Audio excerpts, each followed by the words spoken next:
gentlemen, the Uncutt Podcast.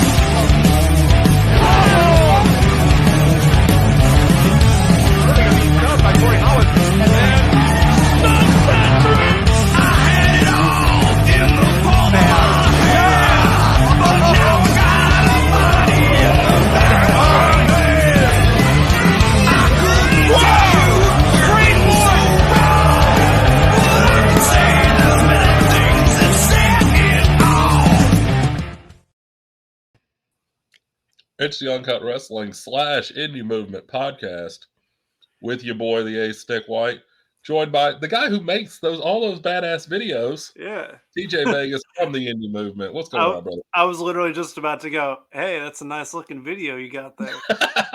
And the guy's voice at the beginning, just chef's kiss. Yeah, I wonder who did that. I bet he's really fucking handsome. I bet he's ridiculously good looking. Yeah. Just ridiculous. So what's up, man? How you been? Pretty good. I've been doing nothing but promoting events and sharing clips and working on a new series of things called Wrestlers You Should Know for TikTok and Instagram and Twitter and all that. Those have been solid. But I haven't been able to sit down and watch too many things over the last week. So we're really gonna harp on what the fuck I've actually watched, because that's all I got. Dude, I watched the 2 GCW shows last weekend, and then I went on my day off. I spent 4 hours watching old IWA Mid-South. Just from when Reed Bentley beat Murdoch for the belt. I watched those 2 shows in hopes that one day they'll put the show after that on that I was on. But we'll see. Nick Manawa, hit me up.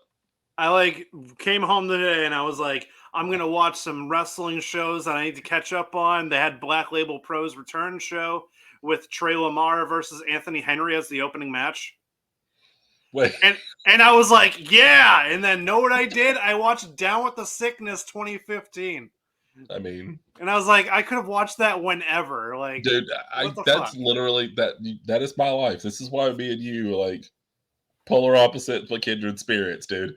Because I'll be like, all right, cool, new wrestling open, let's go. And then it's but wait, there's a CZW show from 2011 that I remember watching. All right, I'm gonna watch that instead. It's oh my god, I want to see Biff Busick beat the shit out of Sozio so badly. Let's rewatch that. I want to watch the overly protected weed whacker shot that Sozio took in Cage of Death.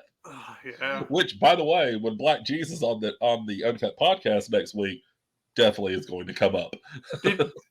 Are you just going to nonchalantly announce it right now? Look, man, we're splitting this. I don't know when I'm going to get my shit in, so I got to go all in now. Okay, I'll take it. I was going to say when Black Jesus fucking hung Sozio in the ring for a little bit. Oh, dude. Black Jesus beat the shit out that But I was like, I don't want to bring up Sozio because that's going to allude to something. And then you're like, when he's on the podcast next week? And I was like, bruh. When my good friend Black G's is on the show next week? When I was on the phone with Rodney Mack and Jazz and we were talking about that was the best ever. When we were in that group chat, and I was like, yeah, man, so I got off the phone with JD Drake, and then I got on the phone with Rodney and Jazz, and then after that, God, dude, I had to text AC Mack. It was a whole situation, Alex Kane had to retweet me. It was wild. The struggles of being Nick White. It's so hard. Yeah. I'm not as popular as Matt Minnick, but I got my moments. I'm popular in the indie wrestling circuit, just not on social media. It is funny to me, before we get into actually talking about indie wrestling, how many times I bring you up on the shows, because I always like to give you your shout outs after the videos, and I appreciate that. It helps my ego. You randomly do come up during the shows sometimes, and people are like, oh yeah, I remember TJ, he made a video for me back in 2014. When we had Carrie Awful on and I brought you up, he was one of the first fans of the Cardis. Yeah, dude, I love that guy. Dude, I so wish I was on that episode, because I was going to be literally, I made the indie movement in late 2013, almost 2014. And the first 3 people that hit me up was Josh Shooter from Australia, Carrie Awful and Nick Iggy, Yeah. And the Hooligans. I miss the Hoolies. Those were the so first much, 3 dude. people that hit me up and was like, "Hey, can you help me get this show out there? Or can you really help me make a hype video or something?" And I'm like, "Hell yeah." And then I talked to them forever until they all just kind of like fizzled out in their own little way. And Dude, I've just been like, "Oh, holy shit, it's them again." And now, dude, now I'm invested I again. love that the Cardis, like, they're not doing their union, but I love that Nick is back. I've been trying to get him on the show, but you know how life is. Yeah. Um, I miss Devin and Mason so much, so man. Had like when I managed Filth, like so many good matches against those guys, and just hanging out with them in locker rooms, and like for 2 dudes who look like complete fucking bums, so fucking smart and so fucking talented, ridiculous, man. Yeah. I think I've talked to Devin way more than I've talked to Mason. Yeah, I think that's But kind of how it is. yeah, Devin's really more the I talker feel of like the two. he's the more social butterfly of the two. Yeah, I miss everybody from Viking War Party. I was talking to Jake for a little bit. And then once he started doing Warhorse stuff more prominently, it was like, I don't really talk to him anymore. But like back in the day, I would talk to like all of them, and it'd be like, hell yeah, you guys need help getting shit out there? I miss when Warhorse used to do the pictures. Like he would draw the pictures of his opponents before matches, but they were just stick figures. Yeah. And somehow he was always the same size as Alex, and he had a huge dick. It just made me laugh every fucking time. Oh, the He good was doing old it days. today on Twitter. He was making NFTs, and it was like, "There's a snake in my boot, and it's just a boot hanging off his dog." I fucking the guy is a Like, genius. it's like That's this one is of the those guys. I weirdest think me and you dose have of had nostalgia that I could ever have. I think me and you have had this conversation about guys that if they were 6'2" instead of 5'6" would make $1 million fucking dollars. Yeah. Warhorse is that fucking guy to a T. Like Oh, so man. charismatic, so fucking good, but just like doesn't have that size that appeals to. I mean, AEW is better with that shit, but Yeah. I don't They're know. like, you got ability, cool. You don't need to be like 6'5", like 280-pound brick shithouse. So like, you I can mean, go, dude, then go. Daniel Garcia main evented Dynamite last night. I mean, what I else was can you so fucking happy say? watching that entire thing. Even if he didn't win, I was so happy. Dude, it was funny because like we were waiting on the guest that never showed up last night, and so I Shots had the fired. TV on mute, and of course it was the guy who I would have loved to talk about fucking Danielson versus Garcia with, but anyway, I had it on mute, like right behind the computer that I film on, and I'm just watching it like Product with placement. Robbie in the other fucking window, just like we're talking, but I'm staring at the TV the whole time. Gotta get that product placement in there. Sponsor me. Oh yeah, yeah, we're unofficially sponsored by Zebra Cake Rolls and Squirt tonight. I was gonna say, don't you fucking dare pull out an RC cola. I will come down there. Man, do you know how close I was? I walked by the machine on the way to my car and was like, don't do it. Don't fucking do it. I've rubbed it in your face enough. The last time I rubbed it in your face, I think my car broke down the same day. So I was like, you know what? Maybe never again. I cursed you. It did. Usually that's Ryan Clemens-Mazuski's gimmick is to curse me, but I think it was you that day. It's Danhausen. I don't have enough room to do the whole thing, but So, what do we have on the itinerary today? Let's do. I mean, I think I'm the guest on your show and you're the guest on mine, but it's my StreamYard. So, what'd you watch this weekend? Okay. So the only thing I really have notes for, just because I don't want to watch it multiple times and take up all my fucking time that I have to watch things, watching this one show repeatedly. I watched Roseland 2, the Prestige show, like their comeback show. Yeah. I guess it's their first show since 2019. Yeah, those guys hit me up about sponsorships, and I fucked up, dude. Because when I saw that card, I'm like, fuck, our name could have been attached to this. Dude, if you watched the show, you would have been like, damn, I really should have. Yeah. First, the match of the whole thing was Nick Wayne, the new signee to AEW. He faced off against Ethan HD, all caps. Okay. Yeah. He should team with Warhorse.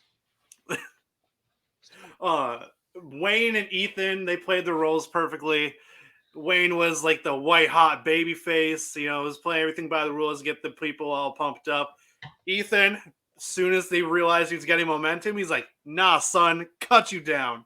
Nobody gets exciting shit. I'm the one that does exciting shit. I love it. So it was really good. Every time you think that Wayne was going to be victorious, it would be like a small roll up here, smaller up there. Surprise roll up actually costed Nick Wayne. He got his tights pulled. Classic heel move. The crowd fucking hated Ethan HD for that. And I was like, you know what? Props, because that just made him an even bigger heel and got the sympathy for Nick Wayne, and which makes him a bigger face by proxy. So it can only get better from there. So that show was in Washington, right? That's where Nick Wayne's from.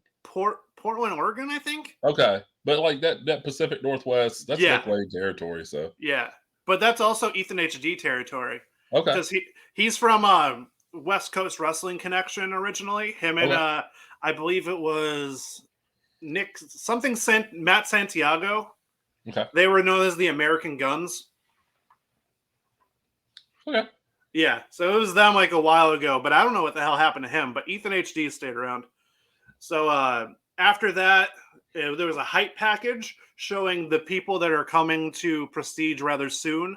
One of them being Miyu Yamashita, one of my favorite fucking Joshi people of all time. Crushed by kick. One of the people that can throw a high roundhouse kick, maybe even better than Malachi Black. Ooh, wait a maybe. There's a lot of big words there. Hey, I'll throw that out there. Not everyone can be a fucking hitter. But next after that, they had Warhorse versus Funny Bone. Okay. We already talked about how much I love Warhorse. Funny Bone is another dude that I don't understand how he's not huge. Dude, yeah. Great look. Great fucking talent. His entrance alone is this money. I mean, I guess there's only so much room. You know what I mean? Yeah. Because if everybody was making money, then, like, nobody would be able to afford to put fucking shows on. I mean, that kind of sounds like a dig, but I mean... No. I mean, dude, somebody's got to work the indies. Yeah. Because it sounds rough when you say it like that, but you're like, if everyone's, like, a big star and everybody's, like, worth so much money, nobody can bring shows around, which means nobody can see this person. So that's true. It's both, like, you kind of look at it economically, and you also have to look at it, like, talent-wise. But Funny Bone versus Warhorse was really good. It was very fun, very hard-hitting. The crowd was super invested right from the get-go. The entrances had people standing and cheering and clapping and stomping. And you would think the match has already gone on for like 30 minutes at that point, but no, it's just the fucking entrances. Yeah, the ring announcer was like, okay, Funny Bone, you're still doing your entrance. Okay. Waiting. She's like, and Funny Bone, you're in the ring now. I can say your name. But the Warhorse just like strike after strike after strike doing his thing, like psyching himself up like Ultimate Warrior style. Funny Bone hit 2 different variations of the Demon Stomp. Almost went for a spike, but didn't quite get it. He ended it with just a straight up like stomp right to like the heart. Got the 1, 2, 3 over Warhorse. It was a great match. Crowd ate it up. I believe after that they had another package showing another person, and it's Maki Ito, the world's cutest professional wrestler. We stand Maki Ito in these parts. We do. Somewhere I have a hot pink t-shirt that has a skeleton with pigtails on it and it says Maki Ito. Nice. But I don't know where it is right now. But they played that. Both her and Miyu Yamashita are coming in May. Part of the new Tokyo Joshi Pro partnership that they have.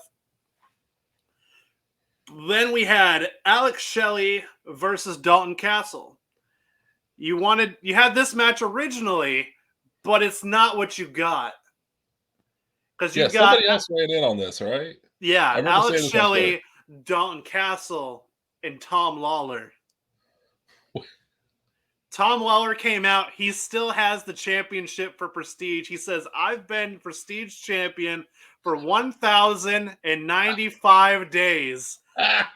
I'm not booked on this card. I'm booking myself. Love it. And then he loses to Alex Shelley. The match was insane, as you would expect. A lot of wrestling, a lot of submissions, a lot of like deadlift suplexes and shit. It's like what they do. Yeah. Alex Shelley got the win. He is the new Prestige champion and makes the announcement that the next show, which is Saturday, I believe, Saturday or Sunday, it's going to be all three of them again, but Mike Bailey is in the mix. And it's for the title. So it's just everybody posts for Mike Bailey night. Yeah. Nice. He's been a huge deal since coming back to the States. Dude, I'm so glad he's back in America. I don't know if he's like here for good, because him and Veda Scott have a thing. Well, yeah, he's still living in Canada because like Veda's always posting on like Patreon and Twitter that she's like they go back and forth. Like she goes and visits him and he comes and visits her, and then like she goes up and works shows in Canada, and then he comes down and works his American tours. Oh, okay.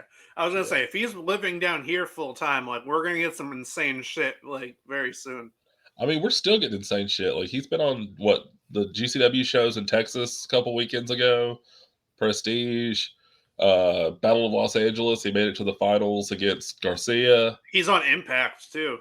Yeah, that's the only like major show I don't watch because I don't have the channel. But I get to see all the clips on Twitter and shit. So at least I got Sling, but I can never watch it like live, and I always have like problems watching it like afterwards because it's hard to find. Yeah, I'll watch it if I go to my brother's and he's recorded it, and like AEW is over. It's crazy that things that aren't televised are easier for me to find than things that are televised. Dude, I mean, let's be honest. I watch Dynamite through the TBS app, and I watch Rampage through the TNT app when I get the chance. Or I watch them at my brother's house on Friday nights. But if those fall through, then it's all app. Okay, so right now is my favorite point of the whole entire show, and it was Drexel versus Taya Valkyrie. Okay, look. I'm going to say this. I'm going to get it out of my system. I am not a Drexel fan.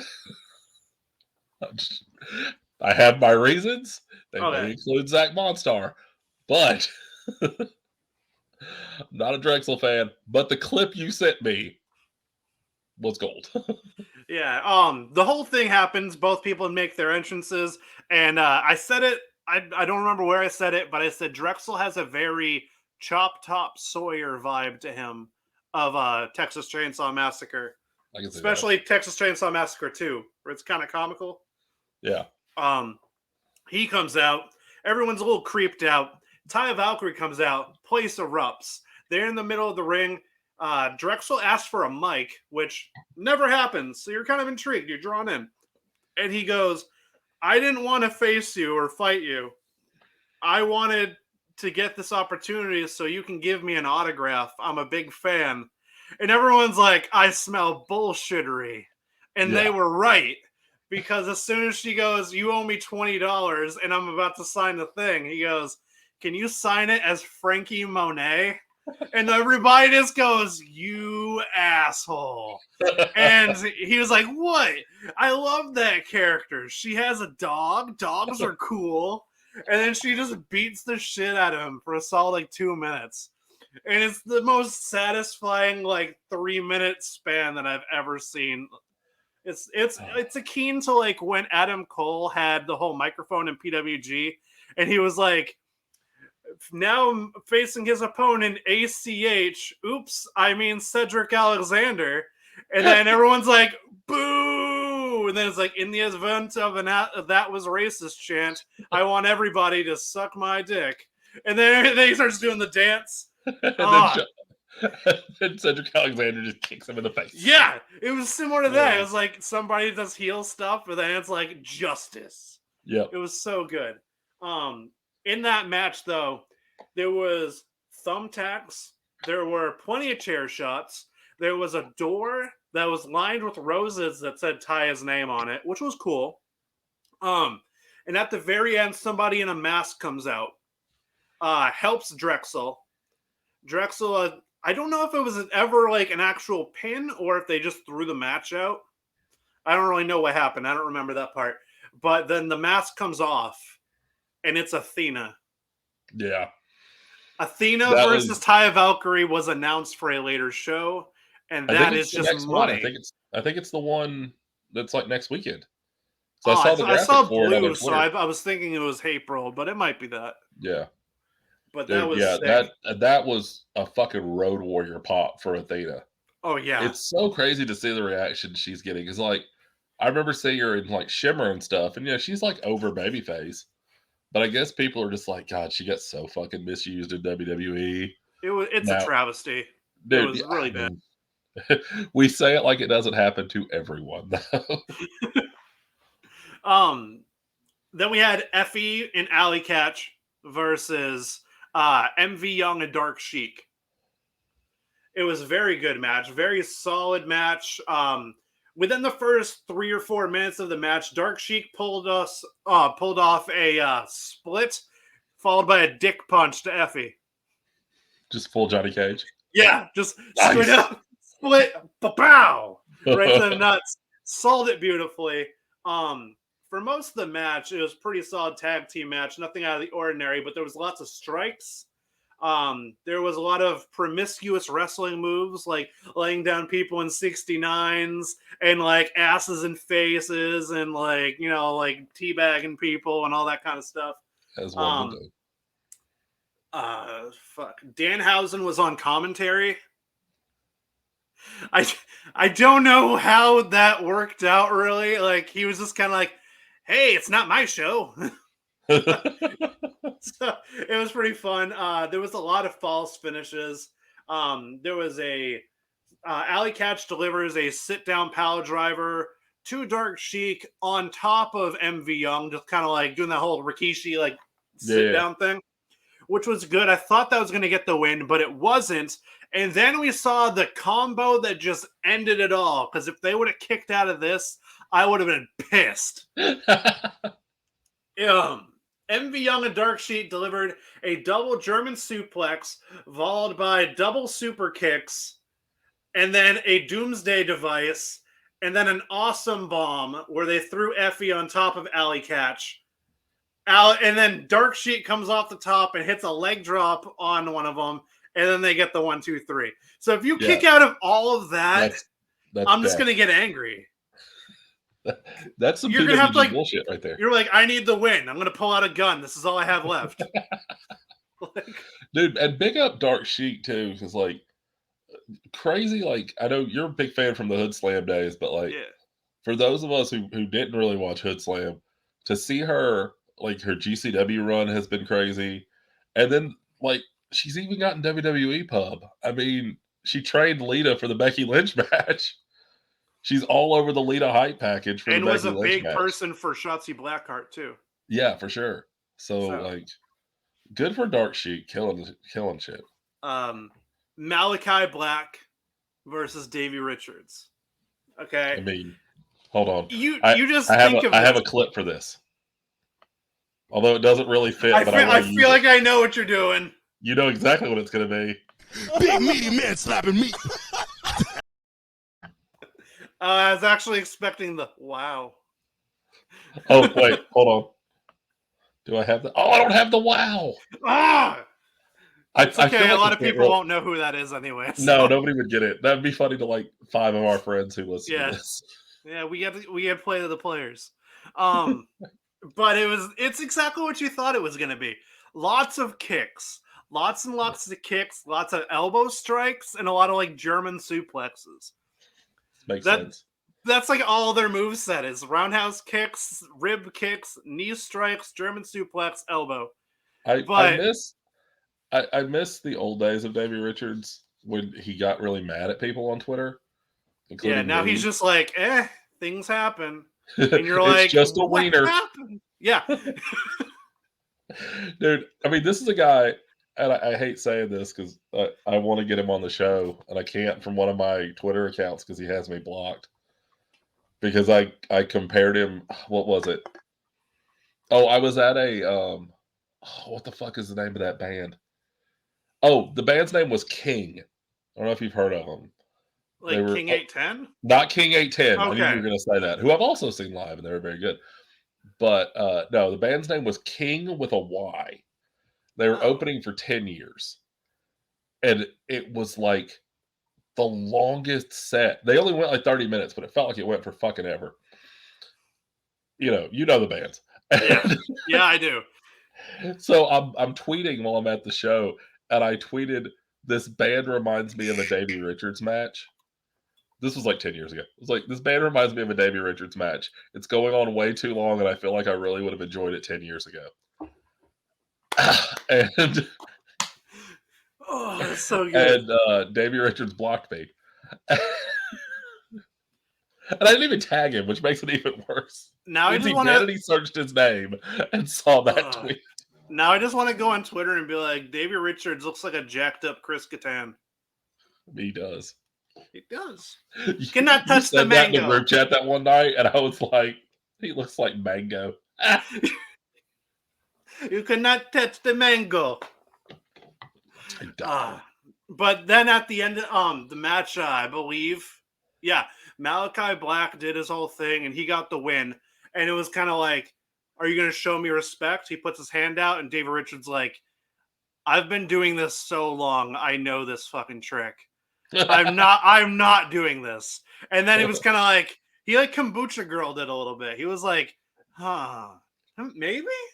No. And then the lights went out, and you're just like, what is this shit? And then it comes back on, and Brody King's right behind him. Of course he is. And then he just lays him out, and then strike your pose. Everybody's gone. Nice. And then the show ends. Oh, it was dude. good. Kings, It was really Kings good. of the Black Throne are maybe my favorite tag team right now.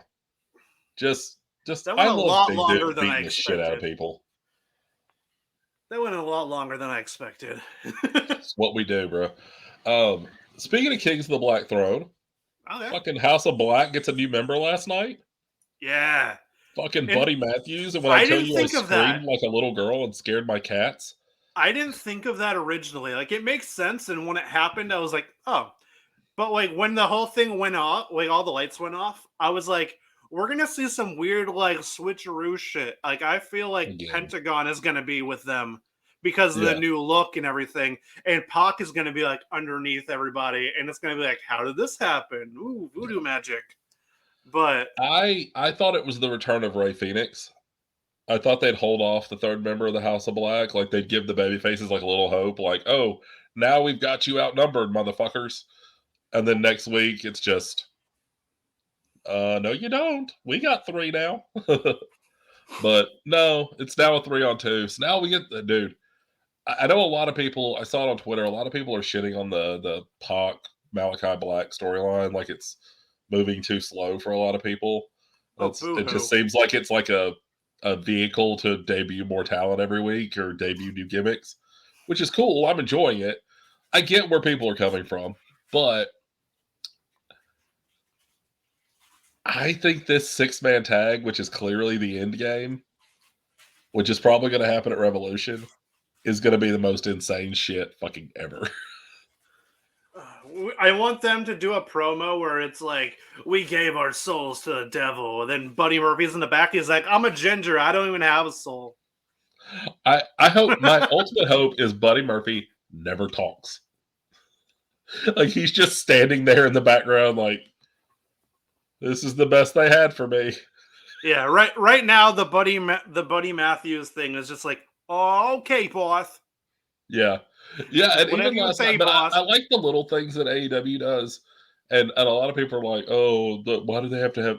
I've literally seen people bitch on Twitter that there's too People many do like that? little details you got to be paying attention to. People bitch Like, on Twitter? Huh? Yeah. It's shocking, right? You got to search really hard for it. People Wrestling on wrestling fans Twitter are complaining on usually so social positive. media? Who would have thought? It's not as... It's better than wrestling TikTok, at least. Wrestling TikTok is mostly just creators that don't like each other. Wrestling TikTok is just Mr. Professor. That is wrestling TikTok. Yeah. God love him. I It's love just Mr. Professor. him being Shout out like, Mr. "Oh, Professor. John Cena doing a thing. Seth Rollins with the drip. Here's my entrance," and then everybody else is just cosplaying. Then the entire WWE just fucking retweets him. It's great. Yeah, yeah. Fuck him and his 900,000 followers. He knows I love him. He doesn't watch the show anyway. He doesn't care. He might see two guys that he knows on it and actually watch it this time. Yeah, that's how I do my podcast. I just talk with shit, whatever. I'm like, no one's gonna hear this. Dude, I don't want to say out loud what I'm thinking, but let's just say, trust me, there's a lot of episodes where I'm like, well, this is really cool that I'm at least talking to this person. I don't know if anybody's ever going to watch it. The amount of times I've marked out at my house listening to these things, I'm just like, fuck yeah. Dude, I appreciate there's this. so many times. Like, I mean, I don't know if you listen to it or if you watch it, but watch me on some of the episodes. I literally sit here like a child for the first 10 minutes. Because Like, you're just like watching it for a good chunk of it. the Paul London episode, especially, just the whole first 20 minutes, I'm just, That was me, the Carrie Awful episode. yeah. So Carrie and Plunkett were fun just because those are like I've known them for so long. You know what I mean? Like, especially Plunkett, I'm making like fucking insider references from when we were roommates. We were roommates. so I miss mine. Anyway, so now let's talk. I feel like we're about to say the same thing. No, go ahead. We kind of dove into AEW, so why don't we just transition to MJF? Dude, let's talk about it. Let's talk about the. Oh, I don't want to. Oh, I'm gonna overblow it because of recency bias. Maybe the best, and it's not even a heel turn, face turn situation because MJF's still gonna do something fucky. Yeah. But just the best, like somebody, Superplex on TikTok said it best. He went full Syndrome from The Incredibles in that promo. Okay. Like, Syndrome became a heel. Syndrome became a supervillain because his hero didn't want to work with him. Oh, okay. Okay. Like he became this supervillain because Mr. Incredible was like, I don't need a partner. I don't need your help. And that's what made him evil. MJF became evil, and we finally find out the whole backstory. He becomes this evil asshole because his hero, CM Punk, deserted him. CM Punk being like, oh shit, I just sent this motherfucker to his Joker arc. Exactly. Like, here's my villain arc. Thanks, CM Punk. The promo was art. Yeah. The fucking tears, the like, you're listening to it and you feel bad for the guy who's the biggest heel maybe in the business. And you're like, I legitimately feel bad for this guy right now. Like, this is why he's evil, because his hero deserted him in his time of need. And now his hero's back. And the Superplex TikTok, which I don't know if you've seen it, I'll send it to you. I hearted it just so I could react to it later. Was so genius because the whole feud started because here's MJF the night he finally goes face to face with CM Punk in the ring. And he's like, oh my God, my hero is standing right in front of me. I just want to shake his hand. And Punk walked away from him. Like, that moment is what causes MJF to snap and do all this shit to CM Punk to beat him twice in his own hometown. And then when Punk pulls out the picture in Nashville, great moment. Yeah. Pulls out the picture and he's like, this was just Friday. Like, and it gets this huge babyface pop, but then you watch the next week and you're like, what an asshole. Which makes me think, like, how much of this did they discuss? Because does CM Punk know that he's about to pull like this whole heart-pulling story afterwards, or does he just do that for the heat of the moment? And then MJF's like, I'm about to end this man's whole career, and then just like boom, here you go. I have this weird feeling that, and I'm not saying like I know either of these guys personally or I know how they work, but just you kind of get a sense of how certain people are. I have this feeling that at some point, Punk and MJF had like a sit down backstage, and they're like, how do we tell this story? Because if the stories about AEW are true and it's Tony Khan going, hey, you two are working together, here's kind of what I want, but you guys tell the story. Yeah. If that is true, they had a sit-down conversation. They were like, okay, cool, what can we do? And MJF goes, oh, well, you're the reason I got into wrestling. And Punk goes, oh, well, we got to fucking work with that. And then they just have these little snippets of conversation until at some point, That's gotta Punk be it. goes, hey, I have that picture that went viral a couple of years ago. Why don't we do something with that? And then it's off to the fucking races. Yeah. I feel like that's got to be it, because like the amount of uncertainty going forward, if you didn't know that was coming and then MJF just pulls something like that, because now you're like, shit, how do we go from here? How do I not? This is what made last night so fucking beautiful, is when CM Punk came out, and I've seen people shitting on the fact that he came out after the promo, but it made sense the way they did it. It wasn't theme music. It wasn't the big cool entrance. It wasn't, hype to the fans. He came right out, looked MJF dead in the eye and said, was that real? And instead of MJF doing what everybody thought was going to happen, and it's like, oh, here comes Dick Kick City, he just goes, yeah, it was real. Rolls out and leaves. With tears in his eyes. With tears. The actual tears. My wife's sitting next to me while we're watching it. And I was like, he's fucking crying. Are you seeing this shit? There's tears. And it was just like, oh. And somebody said it in one of the group chats we're in. I feel like it was Blake Buchanan. And if I'm wrong, I'm sorry to whoever it was. But when they said that when the day comes, and they'll have to do it because there's enough fans that fucking love him for it to work. When the day comes that MJF does turn babyface, whether it's 3, 4, 5 years down the road, those fans are going to go fucking ape shit. Because there's two things that hit me last night watching that. One, my trainer used to tell me the best heels are the ones that truly believe in their motivation. I was going to bring that up too. Yeah. Something along those lines, not that and word. And two, that the capacity, this is another thing my trainer taught me, the capacity for hate is only matched by the capacity for love. So as much space as he's taking up in people's minds and hearts now with hating him, he's already got that space occupied. So when they're ready, when Tony's ready to pull the trigger and be like, all right, you versus whoever, it's going to be, he's going to go from way over here, biggest heel on the show, to way over here, biggest babyface. I feel a good way for them to do that that's natural without forcing anything extra on him and making him something he's not is don't make him like a baby face because he's a good guy, but make him a baby face because he's somebody who wants to represent the brand. Right. And when he said, and that was the other thing he said last night too, which kind of got passed over because the rest of the promo was so fucking insanely good. But when he said, I love professional wrestling and I love AEW. Yeah. It's like, that's the premise for a good face turn if it exactly comes.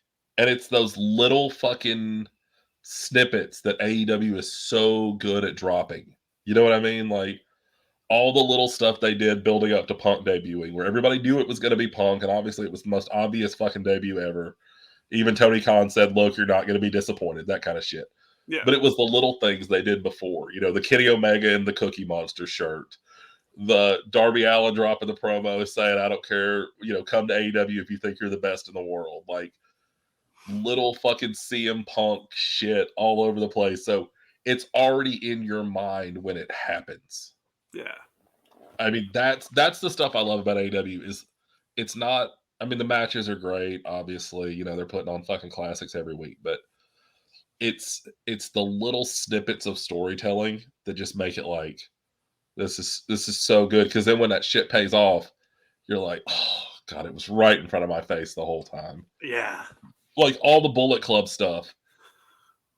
Like when Kenny Omega comes back and there's all this fucking chaos around him.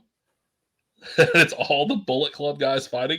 And the other thing I'm really enjoying too, and we talked about Impact earlier, is that there is a fucking continuous storyline going on between 3 different fucking companies right now. AEW, Impact, and New Japan all have fucking Bullet Club shit going on. because there's the Bullet Club kind of, I don't want to say split in Japan, but there's House of Torture, and then there's the actual Bullet Club. Then Bullet Club at AEW, we all know that story. The Bullet Club stuff at Impact with Jay basically kicking God out and bringing back the Good Brothers, who are Kenny's fucking hired guns. It's like, ooh, just wait until Dad comes home. oh, when Dad comes home, everybody's getting the belt. I mean, he's got like 3 of them, right? Not anymore. No, not anymore. No. No, he didn't have any. What is it? At one point, he's gonna spank you with 5 different belts. He's gonna go back to Japan, win the DDT Iron Heavy Metalweight title, and bring that shit, and just be hitting people with the brass knucks on the front. Bro, let's talk about GCW from last weekend, though. Yeah, definitely. Let's talk about I think the 2 biggest stories coming out of that, besides my boy John Wayne Murdoch attempting murder on Kevin Gill, which was beautiful. Just thank God. I saw that clip. That's like the only thing I saw. Oh, dude! But it was so great because my hatred of Kevin Gill, so bad, dude. I have never sat in my recliner and cussed out a play-by-play man before, but Kevin Gill, it's almost on a weekly basis. Every GCW show, I'm like, why does he continue to speak? Between Ninja Fuck Mac, which is the stupidest thing ever, his unbridled hatred of John Wayne Murdoch, which I know is mostly storyline, but like, he's just not good. And you have fucking Dave Prazak sitting there having to carry this motherfucker. Anyway. If anybody can carry it, it's Dave Prazak. Dave Prazak, who's one of the best fucking commentators in the business. Agreed. And has been good for so many years. Like, when he got put in the Hall of Fame, I was like, yes, him more than damn near anybody. Like, the women's revolution falls in his lap. So yeah. But I think the 2 biggest stories of last weekend, definitely the Atticus Kogar situation. Atticus not being on either one of the GCW shows and now promoting the Circle 6 show in Los Angeles, March 19th, with what appears to be all of 440 on it, which leads me to believe 440 is gone from GCW. 440 is fine. 440, so is Bussy.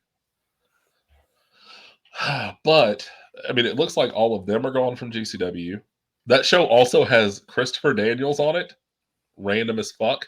Masada, which, fuck it, put Christopher Daniels versus Masada in my veins, please and thank you.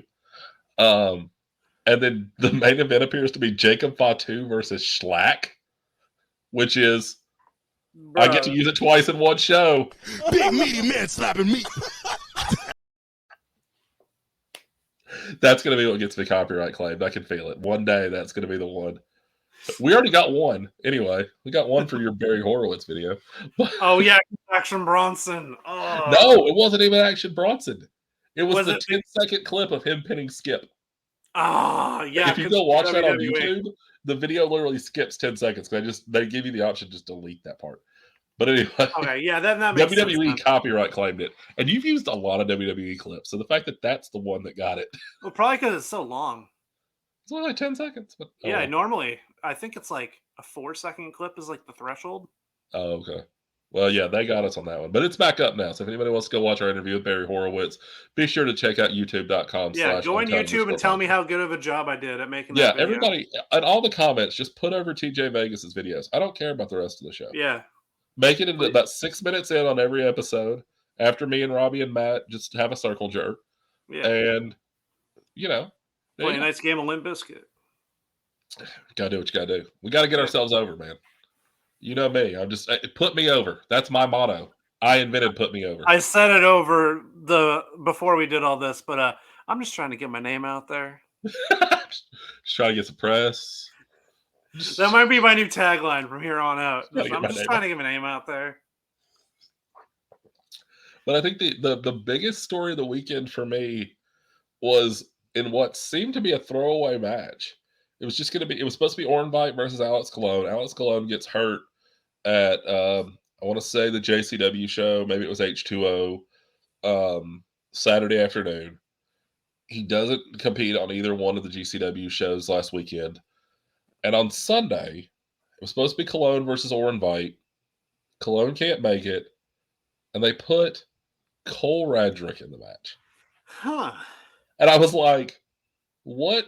And there's already fuckery all over the ring. So I'm like, Cole Radrick in a death match? Like this small pop punk boy is gonna die. Like the Cole Sadrick, who was also the highlight of the emo show, by the way. He was very good.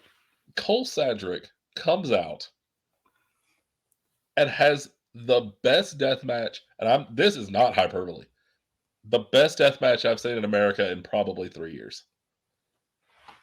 Damn, now I gotta go and find this. You've got to find it, bro. You've got to dude, drop $12, go watch it on fucking Fight. It is amazing. It's crazy storytelling.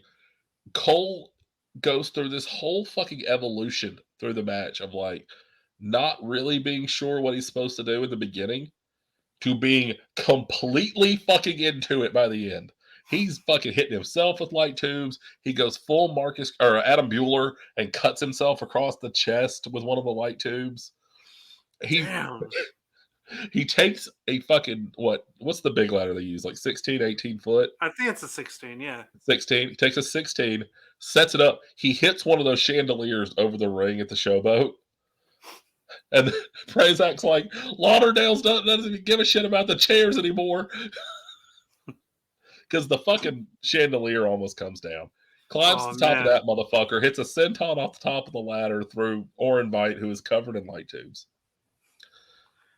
We witnessed the birth of a deathmatch star last weekend. I would never have thought of that for him. No. And I mean, I've seen Cole Radrick a few times live. Obviously, I've seen him a bunch of times on different indie shows. Yeah. Technically amazing. Nice hard hitter for a smaller guy. I mean, I saw him and Daniel Makabe at the Supgrap show back in, November? Yeah, November. Just tear it up. Nice technical, fucking crazy match.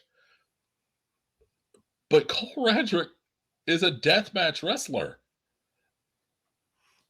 It's crazy to say, but this guy was born for this shit. You would have never expected it. But then by the time it's over, I mean, they show the clips after the match. Alex Cologne's the first one to meet him when he comes through the curtain. He tells him it's the death match of the year. The fans are chanting Cole for TOS. That's a praise right there. If Alex Cologne's telling you that yours was a death match of the year candidate, yeah, that's something. I mean, and I hated the result, but I mean, Cologne versus Murdoch was killer. And I mean, if Cologne says better than that, when Murdoch almost died for him. Yeah, I was gonna say we were talking about that ourselves too, and I was scared at the end of that. I was like, "What the fuck is going on?" I legitimately was scared for my friend at the end of that match, and I was again another match where I was cussing out the TV. I try not to be that guy. We've talked about it on my show. I've been in the business. I know what's happening. I get it, but I sit there sometimes and I think that's the beautiful thing about wrestling. When it's done well and you believe in what you're seeing, anyone can fucking fall into the trap. You know what I mean? Anyone can fucking lose that delusion of fucking, what's really happening is, they know what they're doing to each other. But who cares, man? If it's believable, it's believable. I believed in Cole Radrick by the end of last weekend. I believe in Hoodfoot.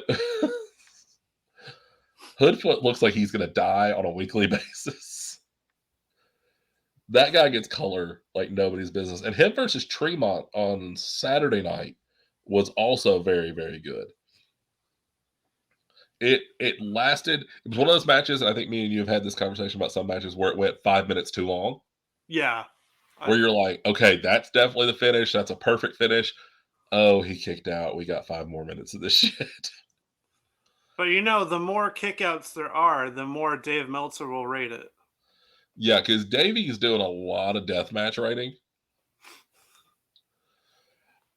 I wonder sometimes what. Well, you know what? I say I wonder what Dave thinks of fucking death matches but I saw what he rated everything at GCW at Hammerstein, so the only match he liked was the Lucha match that went so long that the main event only got 7 minutes. So, real quick about that show, I think I said it with you as well.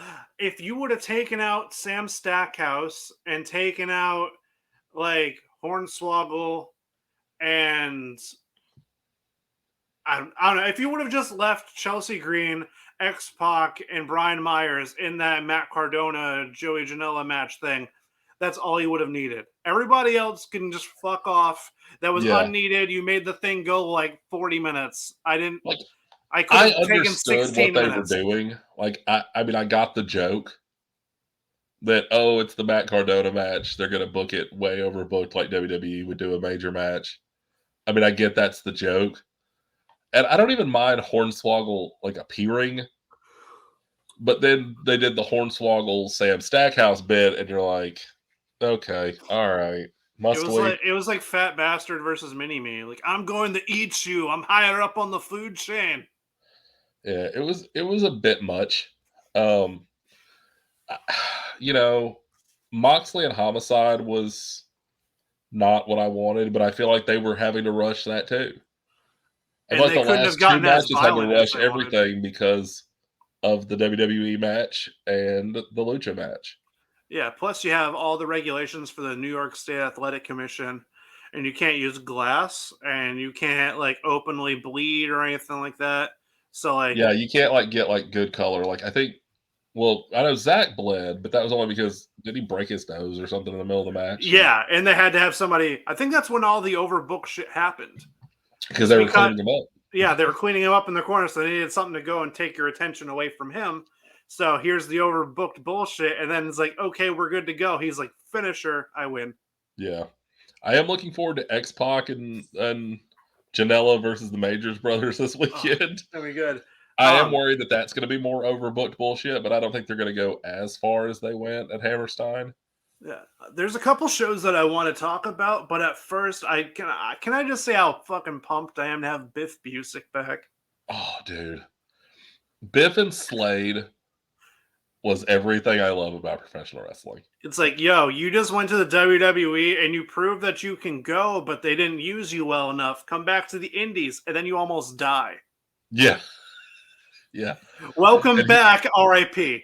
Yeah, dude. And he's got what? He's got Minoru Suzuki March 31st, which isn't Bloodsport March 31st too, or is that April 1st? Fuck, I don't. I have the picture for something else. I have too many things on my phone right now. Same. But I don't know when that is, but I know he has Minoru Suzuki. He has Bloodsport. He has 4 other GCW shows that he's doing. Yeah. Like, and I thought just him coming back to Beyond, I thought he was going to do like very minimal things and kind of focus on Beyond in New England. No. And now he's like, no, I want the who's who of fucking everywhere. Dude, I think that's the craziest thing about indie wrestling to me right now is there's so much going on. There's something for everybody. There's something fucking everywhere too. Yeah. I mean, you know, the Northeast scene is fucking wild. It has been for fucking 20 years. The Southeast scene, I mean, hashtag Southeast first. We're killing it right now. Dude, Action is where it's at. That's one of my favorite promotions to watch March right now. 4th, that's next Friday. That's going to be fucking ridiculous with AC Mack versus Masha Slamovich, Kevin Koo versus Eric Royal, and just announced the other day, sponsored by your boys at the Uncutt Podcast, Bobby Flacco, Bob's here. There we go. Versus Ashton Starr. Ashton Starr, the real MVP, bringing Uncharted territory down to Tennessee. Definitely going to try to check some of that shit out for sure. I mean, that's gonna be sick, dude. But then the West Coast is popping with obviously PWG, but Prestige and LA Fights and what's the other one? The West Coast Pro with AJ Gray. And New Texas Pro is killing it too. Dude, New Texas Pro is killing it. Vegas is fucking hot right now. Like, I hate to put them over, but FSW fucking killer. I mean, Kevin, dude, they got Killer Cross back. Already got the belt. I'm sorry. I'm sorry for what I'm about to say. Shout out to our boy Rocky T for fucking. Hey, I have no problems with him as a man, as a promoter, as everything. Dude, I've left that part of me behind, so I'm focusing on the wrestling part. Dude, shout out Rocky T. Rocky T is the man when it comes I'll to see that you shit. soon, Rocky. Anyway. What's that dude. supposed to mean? Hey, man. No, Check but you know what's funny? underneath your I will bed. be in Vegas in October. So Get out of me. that's a first. You've never said that before. Well, I mean, now we're in a public setting. I need people to think I'm pure. Dude, so much going on. But yeah, dude, what else is coming up, man? I know you. Okay, fucking, I got a you couple got the fucking shows. skinny more than I do. Yeah. April. These shows are in April. These two shows I wanted to plug are in April, so we have a little bit of time. April 16th, Pro Wrestling Revolver presents Swerve's House. Also, Swerve, shout out, just signed to AEW. Yeah. It's be good.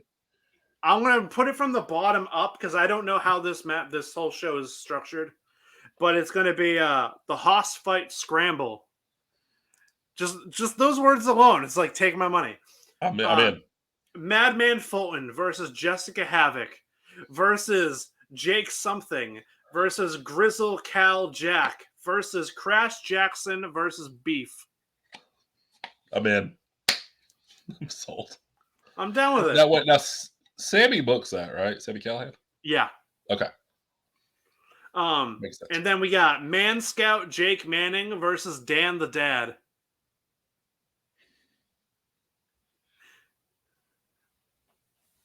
I just want Dan the Dad to like coach Jake Manning how to like tie something. Yes.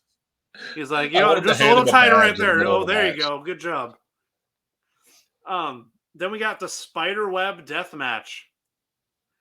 Jake Christ versus Manders. Do I do it? Do I do the thing that you think I'm about to do? No. That's up to you. There's big Manders news coming. Let's just leave it there. Okay. Everyone can figure out what it is, but trust me. Get to know Manders before But Spiderweb Death Match with Manders and Jake Christ. That's going to be fucking brutal. That's going to be... there's no way anybody's walking out in one piece. No. Deonna Purrazzo versus Billy Starks.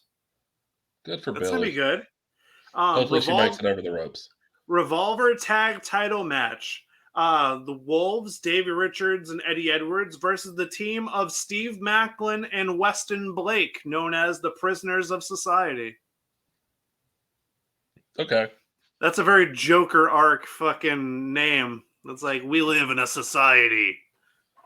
Well, those are the former Forgotten Gunner Sons guys, right? Yeah. Okay. Gunner just makes a fucking appearance out of nowhere. Gets booed out of the building and then it's about to get political. Oh my god. No, that's Control Your Narrative. Which we're not going to discuss. If anyone ever thinks we're going to have a Control Your Narrative portion of the show, we're that's not. Something I do. I make sure I don't do. I don't talk politics on anything that I do. No. Except for my music. Then it's all politics. Yes, it is. Shout out Kill You're Murray. lucky I love you so much. I just shouted out myself. That's how it goes. Shout out Kill Murray 603. Yeah. Revolver remix title. Ace Austin faces Lindsay Dorado and Trey Miguel. I'm excited for 2/3 of that. Okay. Y'all decide which third I don't like. He has a thing. He doesn't like Gia Miller. Hey. No. Revolver world title match. Rich Swan versus Jt Dunn. Okay. And the last match on the card is Swerve the Realist, a.k.a. Shade Strickland, versus Ruby Soho. I don't know if this is all in the same match or if this is another match. The spacing on this card is fucking terrible. So it's but then there's underneath it says a Moose versus Speedball Mike Bailey. Yeah. So, Okay.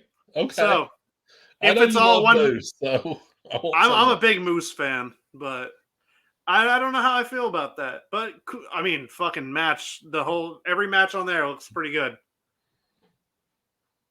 And then here's some stuff that you'll like. Got to find the actual flyer on so I can give you the date. April 9th in New York Avenue, Atlantic City. We got Satu Jin versus my boy Vincenzo. All right. And you got John Wayne Murdoch That's my versus boy. Brandon Kirk. This is that yeah, I've seen Violence this. And I yelled for at the Murdoch. sake of ...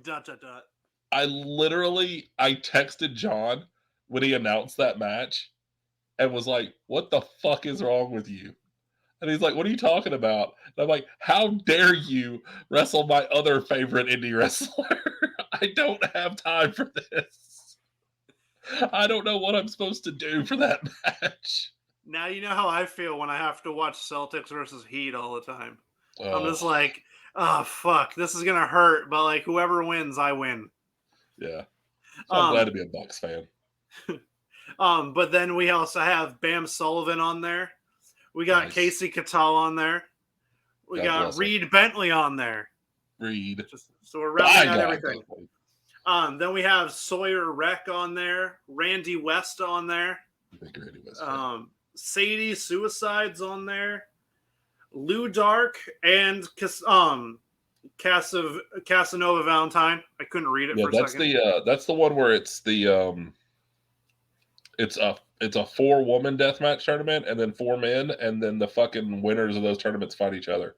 Oh, So I the didn't see finals is an anything about it. intergender deathmatch. Oh, okay. That's Yeah, fucking sick. Sandman's on that show too. Yeah, it's an appearance. It doesn't say that Yeah. he's wrestling. I'm sure he's gonna cane John. I'm sure John's gonna get that out of his system.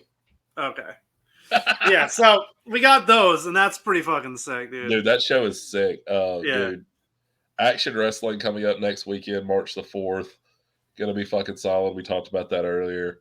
I'm gonna be at Resolute Wrestling next Friday night in Crossville, Tennessee, seeing the good brother Draven Frost. Draven Lee's on that show. I think Toby Farley's on that show. If he is, we're gonna talk.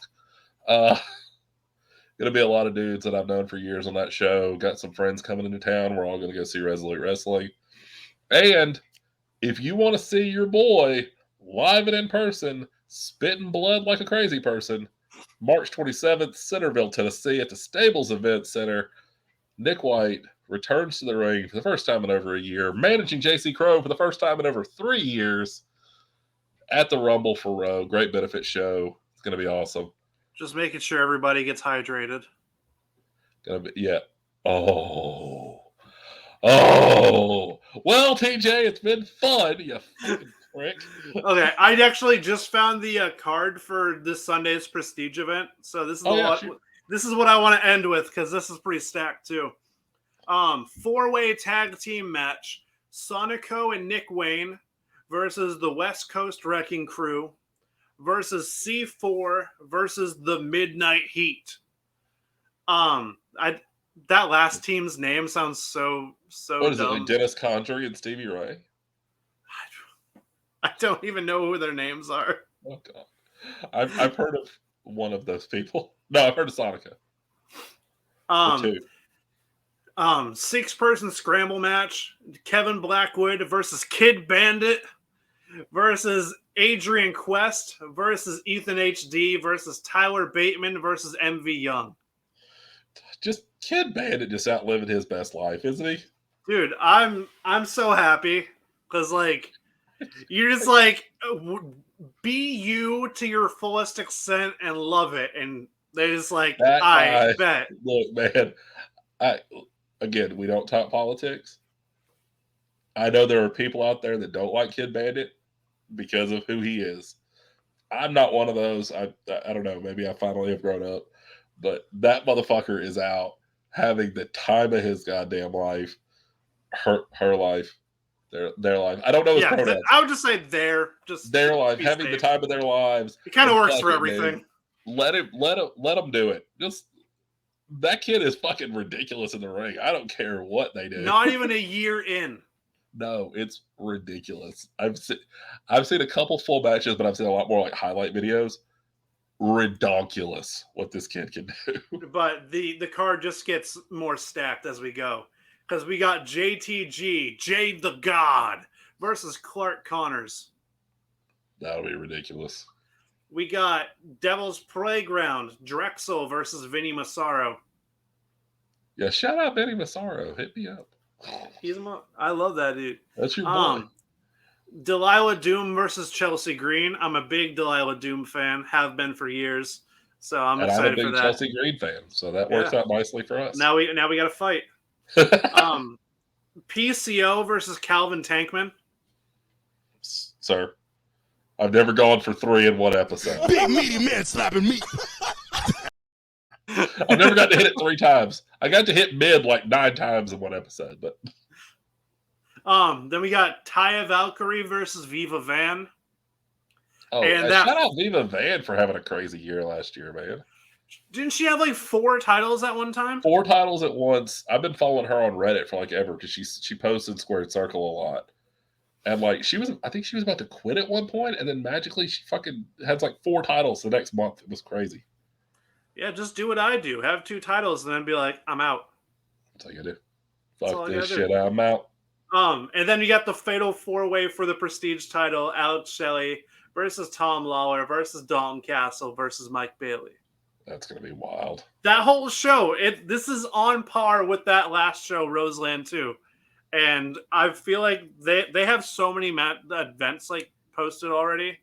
They have February booked, March booked, April booked, and May booked all right now. Dude, they're doing big things. Like I said, when they hit me up, like they have so much going on, dude. That they've got big shit planned. Our Twitter is blowing up because of them. Dude, yes. Them and AAW. Your probably blowing up because of prestige. Mine blows up because of Action Wrestling. Like anything happens in the Southeast, I wake up to 12 notifications easily. Like I look at Twitter, I just go to the Uncut podcast page. I'm like, that's a lot. None of that is about me. Okay, cool. Let me go retweet some of this. So that's all I got right now. So. Dude. Indie wrestling's on fire. And dude, Mania weekend's coming up. I have a bad feeling that if I don't like take time myself and like put out like I need vacation time or something, I'm just not going to be able to watch any of it. I really hope I get either Saturday or Sunday off that weekend from the real world just so I can watch the entire collective. Because they're so... The I'm gonna get some time off of the real world. Shows. I'm gonna get time off the real world so that I can go and watch Road Rules.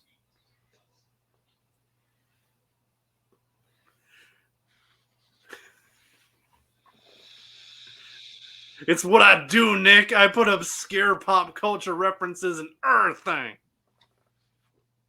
If any, I hope more people than just me and you get that reference. Applin will get it. Shout out Tommy Dyer, Matt Applin, whatever his name is. Maticus Kogar. Our fucking New Zealand friend who's more American than most Americans. He just needs to move here and get it over with. Come home. Come home, Matt. Come to He's going to listen to this whole episode. He'll probably listen to both of these just because why not? He's got nothing but time. Hear the same goddamn podcast twice. He's going to get 20 minutes into yours and be like, why do I feel like I've heard this before? This is the quickest thing of deja vu I feel I've ever had. Dude, we gotta do this more often. Hell yeah, I'm down with that. Dude, we gotta talk. We might have to make this a thing. I'm down for 2 podcasts in a week. Yeah, fuck it. I got Fridays off. I don't, but we'll figure something out for the weekends. Yeah. Fuck it. I'll take this computer and just go hide somewhere. I don't give a shit. Dude, it has been a blast. Shout out to fucking the indie movement. If you're listening to his show, then go listen to my show too. Yeah. Not this episode. The Uncut podcast.